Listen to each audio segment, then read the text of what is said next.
This opening move, 1, e4, immediately claims central space and opens diagonals for both the queen and the king's bishop, preparing for rapid development and potential pawn breaks.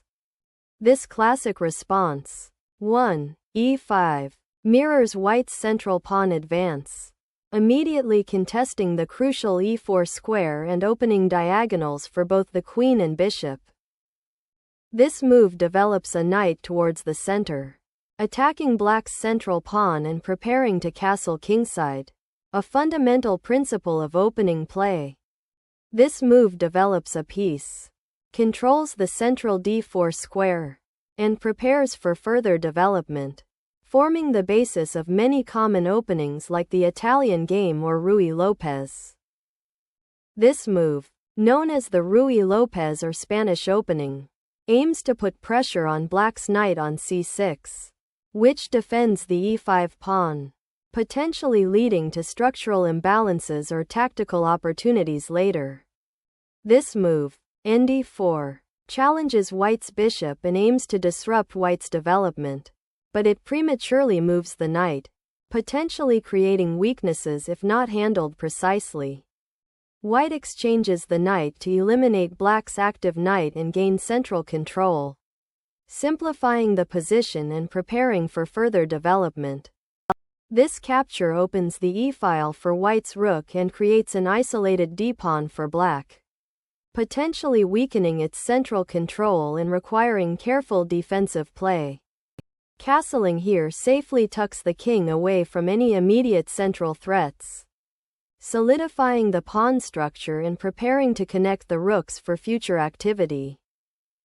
This move develops the bishop to an active diagonal and prepares to challenge white's control of the center and potentially attack the d4 pawn. This move solidifies the center and prepares to develop the queenside pieces, while also opening a diagonal for the bishop. This move, by reinforcing the d4 pawn and preparing to challenge white's central pawn majority, aims to solidify black's pawn structure and develop an active kingside presence. This move maintains the bishop's pressure along the long diagonal, preparing to potentially exchange it for black's active knight or to simply keep it as an attacking piece. This move retreats the knight to a more passive square, allowing white to maintain central pawn control and preparing for a potential kingside pawn advance. This move repositions the knight to d2, preparing to reroute it to f3 to contest the center or potentially support a kingside pawn advance, while also safeguarding the bishop on a4 from further harassment. This move, 8, d5, boldly challenges white's central control by opening the d-file and fighting for space, aiming to unbalance the position and create tactical possibilities. This pawn exchange opens the e-file and clarifies the central pawn structure, creating attacking possibilities for white on the kingside. Black recaptures the pawn, aiming to centralize the knight and prepare for kingside development while opening the d-file for potential future pressure. This move utilizes the open file and the discovered attack on the bishop to force black into a less favorable pawn structure after the inevitable exchange. This move, b6, develops a piece while also defending the d4 pawn and preparing to castle, aiming to complete development before white can launch an attack. This knight maneuver activates the piece to a central outpost, preparing to challenge black's central pawn majority and potentially attack the vulnerable d4 pawn. This move aims to develop the bishop to a more active square while preparing to castle kingside, reinforcing the defensive structure and freeing the g8 square for the rook. The bishop retreats to a more secure diagonal, aiming to control the important c2-6 diagonal and prepare for potential queenside expansion. Castling kingside provides essential king safety and prepares to activate the rook along the newly opened f-file. This move repositions the bishop to a more active diagonal, preparing to potentially challenge black's central control and support a future pawn advance. This move prepares to centralize the queen and potentially support a f5 push, aiming to contest the d5 pawn and gain more central influence. This aggressive move by white shifts the queen to a more active attacking square, potentially setting up threats against black's kingside or creating diversions to exploit weaknesses. This move prepares to challenge white's aggressive queen placement by creating a defensive pawn structure and potentially opening lines for counterplay. This prophylactic move prevents black's bishop from becoming too active on g4 and also creates a potential escape square for the king. This move repositions the rook to an open file, supporting potential central pawn breaks and preparing for future defensive or offensive operations. On the e-file, this move prepares to double rooks on the e-file, aiming to exert pressure on black's central pawns and potentially attack the king once castled. This move prepares to develop the queenside bishop to b7, aiming to contest the long diagonal and potentially increase pressure on white's kingside. This move repositions the rook to the semi-open e-file, aiming to increase pressure on black's e6 pawn and coordinate with the other rook for potential central play. This move repositions the bishop from the active e7 square to f7, securing the g6 pawn and preparing for potential development or defense on the kingside. This move repositions the queen to a more active square, eyeing potential weaknesses on the kingside and preparing for further central action. This move repositions the bishop to a more passive square, potentially to prepare for future pawn breaks or to avoid being exchanged. But it also reduces its influence on the crucial central diagonals. This move prepares to challenge black's central pawn on d5 and potentially open the c-file for rook activity. This move boldly challenges white's central pawn on e4 and attempts to open lines for black's bishop and queen on the kingside, potentially creating counterplay. The knight retreats to a more flexible central square, aiming to redeploy to f5 to challenge black's central pawn control and potentially support an attack on the kingside. This pawn sacrifice aims to open the c-file and potentially activate black's pieces. But it weakens the d6 pawn and creates an isolated d-pawn for white if captured. This recapture on c3 opens the b-file for your rook, creating dynamic counterplay and challenging black's central pawn majority.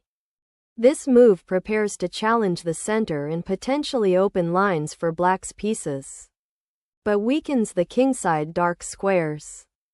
This move challenges black's central pawn majority, aiming to open lines for white's pieces and potentially create an outpost for the knight on d4. This knight maneuver re-establishes a strong presence in the center and prepares to contest the d5 square, aiming to improve coordination and potentially support a pawn advance on the queenside. This move repositions the bishop to a more active diagonal, preparing to support a pawn advance on the kingside or potentially exchange itself for black's active knight on c7. Black challenges white's central pawn majority and attempts to establish a more robust pawn chain by pushing the c-pawn. This move on b7 is a tactical probing attempt to exploit the advanced pawn on c5 and potentially disrupt black's queen's protection, creating attacking opportunities on the queenside if black is not careful. This exchange of rooks clarifies the pawn structure and opens the e-file, allowing black to potentially challenge white's central control more effectively. The capture with the knight reclaims material but opens the d-file for black's queen and rook, creating dynamic counterplay. Black's recapture of the pawn with the queen is a principled response, aiming to exploit white's potentially exposed king and centralize the queen. though it risks overextension and could invite further tactical complications. White's bishop repositions to the active e5 square, eyeing the weakened light squares around black's king and indirectly defending the g3 knight from the advancing pawn on f5. This move repositions the queen to a more active central square, aiming to contest white's control of the d-file and potentially create counterplay against the weakened kingside. By exchanging queens, white simplifies the position and aims to exploit the resulting endgame, where the passed pawn on c4 and the potentially weak black king might offer advantages. This move opens the f-file for black's rook and liberates the g7 pawn, creating dynamic attacking chances on the kingside while aiming to exploit the central pawn majority. The knight's return to c3 aims to centralize the piece and prepare for potential pawn advances on the queenside while defending the d5 square. This move, re8, seeks to activate the rook on the open e-file and potentially support a future advance of the f-pawn, while also defending the e4 pawn. This rook exchange simplifies the position, aiming to exploit white's slightly more active king and potentially create a passed pawn on the queenside. The move g5 is a sharp pawn thrust aimed at creating counterplay on the kingside and potentially opening lines against white's king, but it weakens black's own king position and may lead to tactical complications. This move aims to secure the king by creating a pawn shield, while also potentially opening lines for the remaining rook on the g-file. This move repositions the rook to the e-file, aiming to control the open file and potentially support pawn advances or counter white's pressure. On the kingside, the rook on e3 aims to support the advance of the g-pawn, potentially creating a passed pawn, and also prepares to contest the open e-file, which is a key strategic objective. The king now moves to f8 to seek central safety, away from the open files and potential attacking lines that have been developing on the kingside. This move aims to activate the knight by repositioning it to a more central square, controlling key squares and potentially preparing for future attacks or defensive maneuvers. This knight exchange simplifies the position and allows black to activate their rook on the e-file, aiming to exploit the weakened pawn structure on white's kingside. This pawn capture opens the c-file, creating an immediate threat to black's d5 pawn and activating white's rook for potential central control. This move activates the rook to a potentially open file on the kingside, aiming to challenge white's king and exploit the weakened pawn structure created by the recent exchange. This move repositions the bishop to a passive square, allowing black to consolidate their queen and rook activity on the open files and diagonals. The move 34, a6 prepares to establish a queenside pawn presence and potentially challenge white's control of the b-file. This move initiates the creation of a powerful passed pawn on the d-file, which will require black's immediate attention and likely disrupt their defensive coordination. This move removes black's only active piece that was capable of contesting white's queenside initiative and pressure on the d6 pawn, simplifying into a difficult endgame for black. This move recaptures the bishop, opening the a-file for your rook and creating a passed pawn on b3, which can become a significant endgame advantage. The king now seeks a safer central outpost on f7, preparing to support the remaining pawns while potentially activating on the kingside. This move activates the bishop, targeting the weak pawn on a6 and preparing to exchange off black's active bishop, simplifying the position and aiming to exploit white's material advantage and central pawn majority. By capturing the bishop, black is forced to recapture with the king, creating a passed pawn for white and an open file on the g-file. significantly improving white's attacking prospects. This move forcefully brings the rook into play on the 7th rank, directly attacking the black king and initiating a decisive mating sequence by creating an unstoppable discovered check pattern. This move allows the black king to escape the discovered check and centralize, though the king is still somewhat exposed to potential attacks on the d-file in the 7th rank.